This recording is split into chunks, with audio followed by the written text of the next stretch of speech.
ಮಧ್ಯರಾತ್ರಿಯಿಂದಲೇ ಕಾಟೇರ ದರ್ಬಾರ್ fans Dilkhush. ಕೋಟೆ ನಾಡಿನ ರಾಯರ ಮಠದಲ್ಲಿ ಪವಾಡ. ಈ ಎಲ್ಲಾ ಸುದ್ದಿಗಳ ಅಪ್ಡೇಟ್ ಇಲ್ಲಿದೆ ನೋಡಿ. ಚಾಲೆಂಜಿಂಗ್ ಸ್ಟಾರ್ ದರ್ಶನ್ ಅಭಿನಯದ ಬಹು ನಿರೀಕ್ಷಿತ ಚಿತ್ರ ಕಾಟೇರ ರಾಜ್ಯಾದ್ಯಂತ ಅದ್ಧೂರಿ ಬಿಡುಗಡೆಯಾಗಿದೆ. ಥಿಯೇಟರ್, ಮಾಲ್ ಮುಂದೆ ಅಭಿಮಾನಿಗಳ ಸಂಭ್ರಮ ಮುಗಿಲು ಮುಟ್ಟಿತ್ತು. ಸಿಹಿ ಹಂಚಿ, ಪಟಾಕಿ ಸಿಡಿಸಿ ಸಂಭ್ರಮಿಸಿದರು. ಸಿನಿಮಾ ವೀಕ್ಷಿಸಿದ ದಚ್ಚು ಅಭಿಮಾನಿಗಳು ಹುಚ್ಚೆದ್ದು ಕುಣಿದ್ರು. ದಚ್ಚು ಫ್ಲೆಕ್ಸ್ಗೆ ಹಾಲಿನ ಅಭಿಷೇಕ ಮಾಡಿದ್ರು. ಕಾಟೇರದಲ್ಲಿ ಚಾಲೆಂಜಿಂಗ್ ಸ್ಟಾರ್ ದರ್ಶನ್ ಅಭಿನಯಕ್ಕೆ ಫ್ಯಾನ್ಸ್ ಫಿದಾ ಆದರು. ಜೆಪಿ ನಗರದ ಸಿದ್ದೇಶ್ವರ ಚಿತ್ರಮಂದಿರದಲ್ಲಿ ಹಬ್ಬದ ವಾತಾವರಣ ಕಂಡುಬಂದಿತ್ತು. ಹೂವಿನ ಅಲಂಕಾರ, ಕಟೌಟ್, ಫ್ಲೆಕ್ಸ್ಗಳಿಂದ ಕಂಗೊಳಿಸಿತ್ತು. ಅಷ್ಟೇ ಅಲ್ಲ, ಕಾಟೇರಮ್ಮನ ಗುಡಿ ಮಾಡಿ ದೇವಿ ಪ್ರತಿಷ್ಠಾಪನೆ ಮಾಡಿರುವ ಫ್ಯಾನ್ಸ್ ಪಟಾಕಿ ಸಿಡಿಸಿ ಸಿನಿಮಾ ಸ್ವಾಗತಿಸಿದರು. ಥಿಯೇಟರ್ ಬಳಿಗೆ ಅನ್ನದಾನವನ್ನು ಮಾಡಲಾಯಿತು. ಅಭಿಮಾನಿಗಳ ಜೊತೆಗೆ ಮಾಲಾಶ್ರೀ ಪುತ್ರಿ ಆರಾಧನಾ ಸಿನಿಮಾ ವೀಕ್ಷಿಸಿದರು. ಏನು ಶ್ರಮ ಪಟ್ಟಿದ್ವಿ ನಾವು ಒಂದು ವರ್ಷದಿಂದ, ಅದಕ್ಕೆ ರಿಸಲ್ಟ್ ನಮ್ಮ ಡಿಸ್ಟಿಂಕ್ಷನ್ ಅಂತ ಹೇಳೋದಕ್ಕೆ ಇಷ್ಟಪಡ್ತೀನಿ. ಯಾಕಂತಂದ್ರೆ 100% ಕ್ರೆಡಿಟ್ ದರ್ಶನ್ ಸರ್ಗೆ ಹೋಗುತ್ತೆ. ಯಾಕಂತಂದ್ರೆ ಅವ್ರಿಗಿರುವಂಥ ಒಂದು ಫ್ಯಾನ್ ಫಾಲೋಯಿಂಗ್, ಅವ್ರಿಗಿರುವಂಥ ಒಂದು ಕ್ರೇಜ್ ಅದು. ಅದಕ್ಕೆ ಒಂದು ಒಳ್ಳೆ ಕಾಂಟೆಂಟ್ ಬೆರೆತರೆ ಎಷ್ಟು ರೇಂಜಿಂಗ್ ಮಾಡ್ಬೋದು ಅನ್ನೋದಕ್ಕೆ ಕಾಟೇರ ಒಂದು ಎಕ್ಸಾಂಪಲ್ ಆಗುತ್ತೆ. ಐ ಥಿಂಕ್ ನನಗೆ ಅಂದರೆ ದರ್ಶನ್ ಸರ್ ಅವ್ರ ಕಡೆ, ನಾನು ನನ್ನ ಕಡೆನೇ ನೋಡಿಲ್ಲ, ಅವ್ರ ಕಡೆನೇ ನೋಡ್ತಾ ಇದ್ದೀನಿ. So amazing. ನನಗೆ ಅಂದರೆ ತುಂಬ ಸ್ಪೆಷಲ್ ಆಗಿದೆ. ಎಲ್ಲ ಜೊತೆ ಫಸ್ಟ್ ಟೈಮ್ ನಾನು ನೋಡಿದ್ದೀನಿ. ನನ್ನ ಫಸ್ಟ್ ಪಿಕ್ಚರ್ ನಾನು ಎಲ್ಲ ಜೊತೆ ನೋಡಿದ್ದೀನಿ ಅಂತ ನಂಗೆ ತುಂಬ ಖುಷಿ ಅನಿಸ್ತಾ ಇದೆ. ಆ್ಯಂಡ್ ಈಗ ನಿಮ್ಮೆಲ್ಲರ ಆಶೀರ್ವಾದ, ಸಪೋರ್ಟ್ ಇರಬೇಕು. ಯಾವುದ್ರಿ ಜಾತಿ ಗೀತಿ ಯಾವುದೂ ಇಲ್ಲ. ಕರ್ನಾಟಕದಲ್ಲಿ ಜಾತಿ ಅಂದರೆ ಯಾವುದಿಲ್ಲ. ಇಲ್ಲಿ ಹಿಂದೂ ಇದ್ದಾರೆ, ತಮಿಳಿಯನ್ಸ್ ಇದ್ದಾರೆ, ಹಿಂದಿ ಅವರು ಇದ್ದಾರೆ, ಎಲ್ಲರೂ ಇದ್ದಾರೆ. ಜಾತಿ ಬಗ್ಗೆ ಚೆನ್ನಾಗಿ ತೋರಿಸೋರ. ದರ್ಶನ್ ಅಂತೂ ಮಾಡಿರೋ ಆ್ಯಕ್ಟಿಂಗ್ ಅಂತೂ ಸಲಾಮ್ ಹೊಡಿಬೇಕಂತ ಪಿಕ್ಚರ್ ತೆಗೆದವ್ರೆ. ಮಧ್ಯರಾತ್ರಿಯಿಂದಲೇ ಕಾಟೇರ ದರ್ಬಾರ್ ಶುರುವಾಗಿತ್ತು. ಬರೋಬ್ಬರಿ 21 ಕಡೆ ಮಧ್ಯರಾತ್ರಿ 12 ಗಂಟೆಗೆ ಶೋ ಇತ್ತು. 43 ಕಡೆ ಮುಂಜಾನೆ 3 ಗಂಟೆಗೆ ಶೋ, 77 ಕಡೆ ಬೆಳಗಿನ ಜಾವ 4 ಗಂಟೆಗೆ ಶೋ ಇತ್ತು. ಬೆಳಗ್ಗೆ 5 ಗಂಟೆಗೆ 89 ಹಾಗೂ 6 ಗಂಟೆಗೆ 105 ಶೋ ಶುರು ಇತ್ತು. ಸೂರ್ಯ ಹುಟ್ಟೋ ಮುನ್ನವೇ ಕಾಟೇರ ಸಿನಿಮಾದ 335 ಶೋ ಪ್ರದರ್ಶನ ಮಾಡಲಾಯಿತು.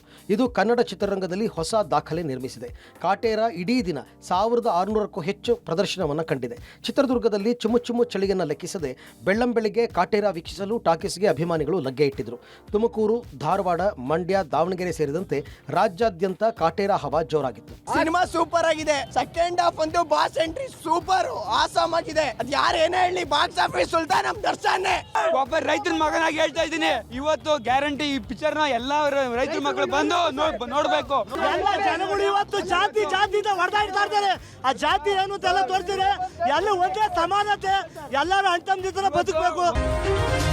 ಸ್ವಪಕ್ಷೀಯರ ವಿರುದ್ಧ ಸಮರ ಸಾರಿರೋ ಯತ್ನಾಳ್ಗೆ ಮೂಗುದಾರ ಹಾಕಲು ರಾಜ್ಯ ಬಿಜೆಪಿ ಪಾಳ್ಯ ಒಂದಾದಂತೆ ಕಾಣ್ತಿದೆ. ಹೈಕಮಾಂಡ್ಗೆ ಯತ್ನಾಳ್ ವಿರುದ್ಧ ರಾಜ್ಯ ಬಿಜೆಪಿ ದೂರು ಕೊಡಲು ಚಿಂತಿಸಿದೆ. ನಿನ್ನೆ ನಡೆದ ರಾಜ್ಯ ಬಿಜೆಪಿ ಕೋರ್ ಕಮಿಟಿ ಸಭೆಯಲ್ಲೂ ಯತ್ನಾಳ್ ವಿರುದ್ಧ ಕ್ರಮಕ್ಕೆ ಹಲವರು ಒತ್ತಾಯಿಸಿದ್ದಾರೆ. ಯತ್ನಾಳ್ ನಡೆಯಿಂದ ಪಕ್ಷಕ್ಕೆ ಮುಜುಗರ ಆಗ್ತಿದೆ. ಯತ್ನಾಳ್ ವಿರುದ್ಧ ಕ್ರಮ ತೆಗೆದುಕೊಳ್ಳುವಂತೆ ಹೈಕಮಾಂಡ್ಗೆ ಮನವಿ ಮಾಡಲು ರಾಜ್ಯ ನಾಯಕರು ಪ್ಲಾನ್ ಮಾಡಿದ್ದಾರೆ. ಮತ್ತೊಂದು ಕಡೆ ಯತ್ನಾಳ್ ಕುರಿತು ಪ್ರತಿಕ್ರಿಯಿಸಿದ ಸಚಿವ ಎಂಬಿ ಪಾಟೀಲ್, ಯತ್ನಾಳ್ ಬಳಿ ಬಿಜೆಪಿಯವರ ಎಲ್ಲಾ ವೀಕ್ನೆಸ್ ಇದೆ. ಯತ್ನಾಳ್ ವಿರುದ್ಧ ಯಾವುದೇ ಶಿಸ್ತು ಕ್ರಮ ಆಗದೇ ಇರುವುದು ನೋಡಿದ್ರೆ ಅವರ ಬಳಿ ಎಲ್ಲ ದಾಖಲೆ ಇದ್ದಂತೆ ಇದೆ. ಹಾಗಾಗಿಯೇ ಯತ್ನಾಳ್ ವಿರುದ್ಧ ಬಿಜೆಪಿಗರು ಕ್ರಮ ಕೈಗೊಳ್ತಿಲ್ಲ ಅಂದ್ರು.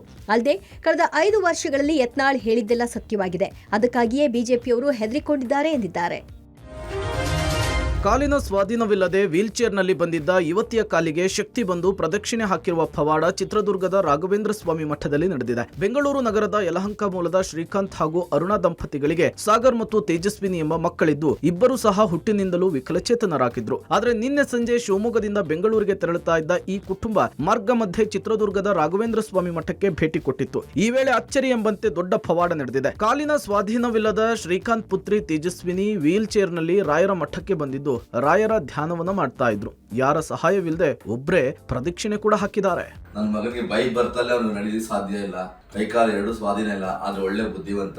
ಮಂತ್ರಾಲಯದಲ್ಲೂ ಕೇಳ್ಕೊಂಡ್ವಿ, ಗುರುಗಳೇ ಹೆಜ್ಜೆ ಇಡಂಗ್ ಆಗ್ಬೇಕಾಗಿತ್ತು, ಏನ್ ಮಾಡೋದು ಯೋಚನೆ ಮಾಡ್ತಿದ್ದಾಗ ಆಕಸ್ಮಿಕವಾಗಿ ದುರ್ಗದ ಮೇಲೆ ಬರ್ತಿರ್ಬೇಕಾದ್ರೆ ಸಾಕ್ಷಾತ್ ರಾಯರ ಬೃಂದಾವನ ಪ್ರತಿಷ್ಠಾಪನೆ ಮಾಡುವಂತದ್ದು, ಪ್ರಾಣದೇವರ ಒಂದು ದರ್ಶನ ಪಡೆಯುವಂತ ಭಾಗ್ಯ ಸಿಕ್ತು.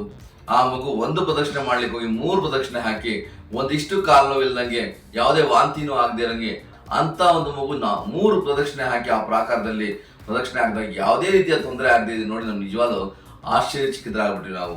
ನನ್ನ ಮಗ ಹೀಗಿದ್ದಾನೆ ಅಂತ ಹೇಳಿದಾಗ ನಾನು ಅವರಿಗೆ ಹೇಳಿದೆ, ವೀಲ್ ಚೇರ್ನ ಒಳಗೆ ತಂದು ಅದ್ರ ಕೂಡಿಸಿ ರಾಯರಿಗೆ ಪ್ರದಕ್ಷಿಣೆ ಮಾಡಿಸಿ, ನಿಮ್ಮ ಮಕ್ಕಳಿಗೆ ರಾಯರ ಅನುಗ್ರಹ ಆಗ್ತದೆ ಅಂತ ಗುರುಗಳಿಂದ ಆದೇಶ ಹೊಂದಿರ್ತಾರೆ. 40 ದಿನದೊಳಗೆ ನಿಮಗೊಂದು ಒಳ್ಳೆಯ ಸುದ್ದಿ ಬರುತ್ತೆ ಅಂತ ಹೇಳಿ.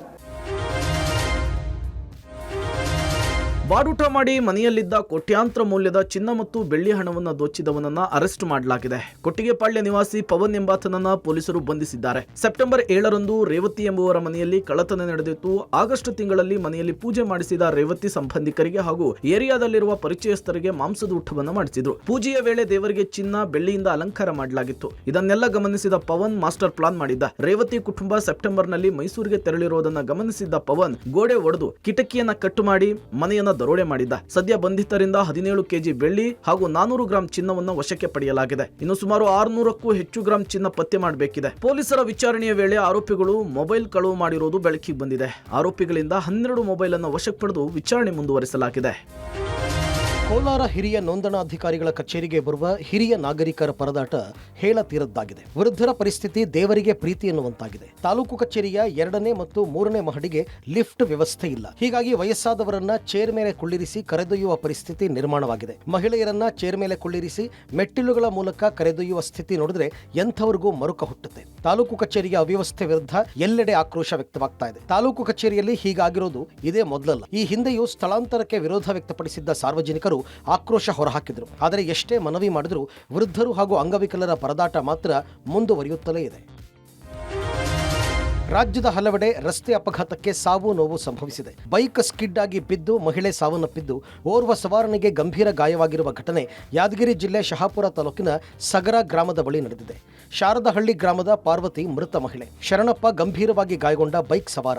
ಶಾರದಹಳ್ಳಿ ಗ್ರಾಮದಿಂದ ನಗರ ಗ್ರಾಮಕ್ಕೆ ತೆರಳುತ್ತಾ ಇದ್ದಾಗ ದುರಂತ ಸಂಭವಿಸಿದೆ. ಮತ್ತೊಂದು ಕಡೆ ರಾಷ್ಟ್ರೀಯ ಹೆದ್ದಾರಿ ಮೇಲೆ 3 ಲಾರಿ 3 ಕಾರುಗಳ ಮಧ್ಯೆ ಸರಣಿ ಅಪಘಾತ ಆಗಿರುವ ಘಟನೆ ಬೆಳಗಾವಿ ತಾಲೂಕಿನ ಬಡೇಕೊಳ್ಳ ಕ್ರಾಸ್ ಬಳಿ ನಡೆದಿದೆ. ಅದೃಷ್ಟವಶಾತ್ ಸರಣಿ ಅಪಘಾತದಲ್ಲಿ ಯಾವುದೇ ಪ್ರಾಣಹಾನಿ ಸಂಭವಿಸಿಲ್ಲ. ಈ ಮಧ್ಯೆ ಬೆಳಗಿನ ಜಾವ ಸಮಯದಲ್ಲಿ ಅಪಘಾತಗಳು ಹೆಚ್ಚಾಗುತ್ತಿರುವ ಹಿನ್ನೆಲೆಯಲ್ಲಿ ಅಪಘಾತ ತಡೆಯಲು ಕೆಎಸ್ಆರ್ಟಿಸಿಯಿಂದ ನಯಾ ಯೋಜನೆ ತಂದಿದೆ.